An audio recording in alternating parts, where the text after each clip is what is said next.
அனைத்திந்திய அண்ணா திராவிட முன்னேற்ற கழகத்தில் 1972 புரட்சித் தலைவருடைய புனித பயணத்தில் அன்று உறுப்பினராக மட்டுமல்ல செயலாக இருந்து பணியாற்றியவன். புரட்சித் தலைவரோடு தன் பயணத்தை மேற்கொள்கிற போது 1975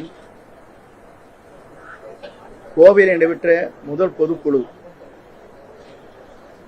ஒரு வரலாற்று சிறப்புமிக்க பொதுக்குழு அங்கே நடைபெற்ற போது அதிலே முழுமையாக அரங்கநாயகம் மணிமாறன் எனக்கும் அந்த வாய்ப்பை புரட்சித் தலைவர் வழங்கினார். முழுமையாக அந்த பொதுக்குழுவை சிறப்பான முறையில் நாங்கள் ஆற்றி புரட்சித் தலைவருடைய பாராட்டுதலை அருமையினன் கே ஆரம்பி அவர்களுடைய அருகாமையில் இருக்கின்ற போது பாராட்டுதலை பெற்றவன் என்பதை நான் முதலில் நினைவூட்ட விரும்புகிறேன். அதற்கு பிறகு புரட்சித் தலைவர் அம்மாவுடைய வழியில் இந்த இயக்கத்திற்காக என்னை அர்ப்பணித்துக் கொண்டு இரவு பகல் பாராமல் அம்மா எந்த திசை நோக்கி விரல் காட்டுகிறார்களோ அந்த திசை நோக்கி என் பயணங்களை சிறந்த முறையிலே தடம் புரளாமல் சலனத்துக்கு நான் இடம் வராமல் என் பணியை ஆற்றி இருக்கிறேன் என்பதை புரட்சித் தலைவர் அம்மா அவர்களே திருச்சியிலும் என்னுடைய திருமணத்திலும் நடைபெறுகிற போது எடுத்துச் சொல்லியிருக்கிறார். எமையுமே தன் தலையில் விழுகிறது என்றாலும் சறுக்காமல் வழுக்காமல் இந்த இயக்கத்திற்கு விசுவாசமுள்ள தொண்டனாக இருக்கின்ற காரணத்தின் அடிப்படையிலே தான் இத்தனை பொறுப்புகளை நான் அவருக்கு வழங்கி இருக்கிறேன் என்று அம்மா அவர் குறிப்பிட்டதை நான் நினைவூட்ட விரும்புகிறேன். ஆகவே அம்மாவுடைய புரட்சித் தலைவர் காலத்திலும் சரி, புரட்சித் தலைவர் அம்மா காலத்திலும் சரி, இந்த இயக்கம் வலிமையோடு இருக்க வேண்டும் என்பதற்காக எல்லோருடன் சேர்ந்து என்னுடைய பணிகளை அயராமல் நான் ஆற்றியிருக்கிறேன். ஆகவே அப்படி பணியாற்றிய பிறகு புரட்சித் தலைவர் அம்மாவுடைய மறைவுக்கு பிறகு இந்த இயக்கம் உடைந்து விடாமல் இருக்க வேண்டும் என்ற நோக்கத்தோடு தான் 2 முறை எனக்கு வாய்ப்புகள் கிடைக்கின்ற போது கூட அந்த வாய்ப்பை நான் இந்த இயக்கம் ஒரு சிறிதளவு கூட ஏதாவது தடைகள் ஏற்பட்டுவிடக் கூடாது என்ற நோக்கத்தோடு தான் எனக்கு கிடைத்த வாய்ப்புகளை விட்டுக் கொடுத்திருக்கிறேன் என்பதும் நாடறியும். அப்படிப்பட்ட நிலையில் இன்று அனைத்திந்திய அண்ணா திராவிட முன்னேற்ற கழகத்தில் நம்முடைய பணிகளை நாங்கள் ஆற்றிக் கொண்டிருக்கிற நேரத்தில் கழக பொதுச் செயலாளர் மாண்பு எடப்பாடியார் அவர்கள், பழனிசாமி அவர்கள் பொறுப்பேற்றதற்கு பிறகு 2019, 2021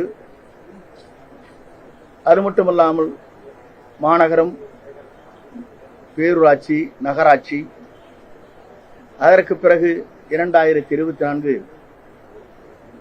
நாம் அவர் எடுத்த முடிவின் காரணமாக, பல்வேறு சோதனையின் காரணமாக கழகம் வெற்றி வாய்ப்பை இழந்த நிலையும் நாம் கண்கூடாக பார்த்திருக்கிறோம். ஆனால் புரட்சித் தலைவருடைய வாழ்க்கை வரலாற்றை பார்க்கின்ற போது தோல்வி என்பதே அவர் வரலாற்றில் இல்லை என்ற வரலாற்றை படைத்தவர். புரட்சித் தலைவர் அம்மா அவர் ஒரு முறை தோல்வி ஏற்பட்டால் மறுமுறை வெற்றி என்ற இலக்கை சரித்திரம் காணுகின்ற அளவிற்கு உருவாக்குவார். அப்படிப்பட்ட நிலையிலேதான் அவரோடு தொடர்ந்து நாங்கள் பணியாற்றுகிற போது அவர் மறைவுக்கு பிறகு 4 ஆண்டு காலம், புரட்சித் தலைவி மறைவுக்கு பிறகு இந்த இயக்கத்தை வழிநடத்துவதற்காக அன்று திருமதி சசிகலா அவர்கள் எல்லோரையும் அழைத்து பேசி எல்லோருடைய கருத்துக்களையும் பகிர்ந்து என்னிடத்தில் அதற்காக 1 மணி நேரம் பேசியதற்கு பிறகு நானே அப்போது சொன்ன ஒரே கருத்து தான், எல்லோரும் ஒருங்கிணைந்து இருக்க வேண்டும். நாம் இருப்பது 122 பேர் தான். 11 பேர்கள் வெளியே இருக்கிறார்கள். அந்த நிலை மாறிவிடக்கூடாது, ஒரு சிறிய அளவு கூட சேர்ந்து விடக்கூடாது என்ற நோக்கத்தோடு அன்று இவருக்காக பரிந்துரை கடிதத்தை எல்லோரிடத்திலும் ஒப்புதல் பெற்று பத்திரிகையாளருக்கு படித்தவன் என்ப முறையிலே உங்களிடத்திலே எடுத்துச் சொல்ல விரும்புகிறேன். அப்படி இருக்கின்ற போது 4 ஆண்டு காலம் நாம் ஆட்சியை நடத்தினோம்.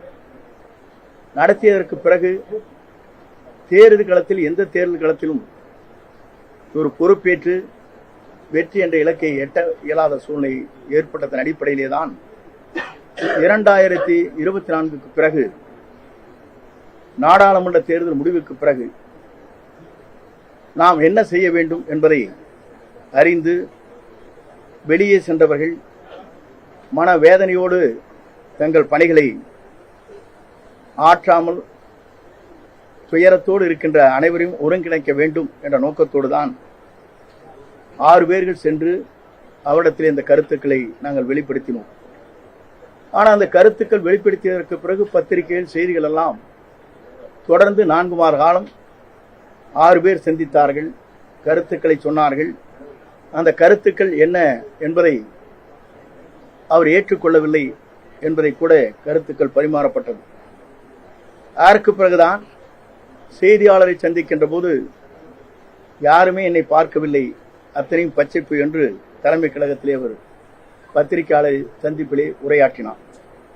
நான் இதை எதற்காக சொல்கிறேன் சொன்னால், ஒரு இயக்கம் என்பது பல கோடி தொண்டர்களை நிறைந்திருக்கிற இந்த இயக்கத்திற்காக தங்களை ரத்தம் சிந்துகிற தொண்டர்களுடைய எதிர்பார்ப்பைத்தான் நாங்கள் பிரதிபலித்தோமே தவிர மக்கள் என்ன நினைக்கிறார்கள், எல்லோரும் ஒருங்கிணைந்தால் வெற்றி பெறலாம்.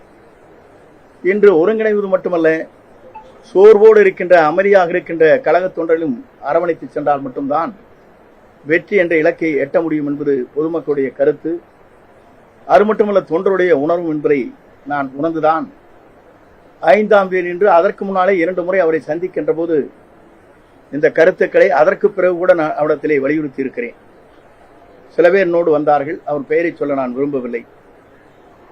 ஆகவேதான் இந்த கருத்துக்கள் ஏற்றுக்கொள்ளவில்லை என்கிற நிலையிலே தான் 5ஆம் தேதி என்று மனந்திருந்து பேசுகிறேன் என்று இந்த கருத்துக்களை நம்மிடத்திலே வெளிப்படையாக யாரோ ஒருவராவது வெளிப்படுத்த வேண்டும் என்ற நோக்கத்தோடு தான் அந்த கருத்துக்களை நாங்கள் அன்றைக்கு பிரதிபலித்தேன். ஏன் அதை பிரதிபலித்தேன் என்று சொன்னால், எல்லோரும் சொல்வார்கள் 2026க்கு பிறகு நாம் ஏதாவது இயக்கத்திலே வெற்றி பெற இயலவில்லை என்றால் அதற்கு யார் காரணம், ஏன் நீங்கள் சொல்லவில்லை என்ற ஒரு கருத்து பரிமாறப்படும் என்ற நோக்கத்தோடு தான் வெற்றி என்ற இலக்கை எட்ட வேண்டும் என்ற நோக்கத்தோடு அந்த கருத்துக்களை நாங்கள் அன்றைக்கு பரிமாறினோம். ஆனால் அப்படி பரிமாறுகிற போது இங்கே இருக்கிற பத்திரிகை நண்பர்களுக்கு நன்றாக தெரியும், அன்றைக்கு 10 நாட்கள் பேச்சு தொடங்க வேண்டும் என்று சொன்னேன். நீங்கள் எல்லாம் கேட்டீர்கள். அப்போது கெடுவா என்னவா என்று கேட்டீர்கள். அப்போது நான் சொன்னேன், இது கெடுவல்ல, 10 நாட்களுக்குள் பேச்சு துவங்க வேண்டும். 1 மாதம் அல்லது 1.5 மாதம் எடுத்துக்கொள்ளலாம். யாரை சேர்த்துக் கொள்ளலாம் வேண்டாம் என்பது பொதுச் செயலாளர் முடிவு செய்யலாம் என்று தெளிவாக சொல்லப்பட்டிருக்கிறது. நீங்கள் என்னுடைய ஆடியோவை பார்த்தாலே தெரியும். ஆனால் செய்திகள் எப்படி வெளிப்பட்டது என்று சொன்னால், 10 நாள் கெடுபிடித்து விட்டார் என்ற செய்திகள் பரவலாக வந்திருக்கிறது. ஆனால் என்னை பொறுத்தவரையிலும் இந்த இயக்கம் ஒன்று சேர வேண்டும் என்ற நோக்கத்தோடு தான் அனைத்து இந்திய அண்ணா திராவிட முன்னேற்ற கழகத்திலே இருக்கிற தொண்டருடைய உணர்வுகளை தெரிந்து கொண்டு இந்த பணிகளை நாங்கள் ஆற்றினோம். 2024 என்பது நாடாளுமன்ற தேர்தல். அந்த தேர்தலிலே நாம் ஏறத்தாழ படுதோல்வி ஏற்பட்டிருக்கிறது. 10 தொகுதியிலே நாடாளுமன்ற தொகுதியில் 3வது இடம், 2 தொகுதியிலே 4வது இடம். நம்முடைய இயக்கத்தை எப்படி வழிநடத்தி செல்ல வேண்டும் என்ற நோக்கத்தோடு தான் அந்த கருத்துக்கள் பரிமாறப்பட்டிருக்கிறது. நான் அதை சொல்வதற்கு காரணம், மீண்டும் அனைத்து இந்திய அண்ணா திராவிட முன்னேற்ற கழகம் புத்துயிர் பெற்று நல்லாட்சி தமிழகத்திலே நடைபெற வேண்டும். புரட்சித் தலைவர் கண்ட கனவு, புரட்சித் தலைவர் அம்மாவில் கூறினார்களே, 100 ஆண்டு காலம் இந்த இயக்கம் வலிமையோடு இருக்கும் என்று குறிப்பிட்டார்களே, அதற்கு அந்த கருத்திற்கேற்ப என்னுடைய கருத்துக்களை வெளிப்படுத்தினேனே தவிர, அந்த கருத்தின் அடிப்படையில் அதற்கு பிறகு அடுத்த நாட்கள் அனைத்து பதவிகளும் பொறுப்புகள் நீக்கப்பட்டிருக்கிறது உறுப்பினரை தவிர.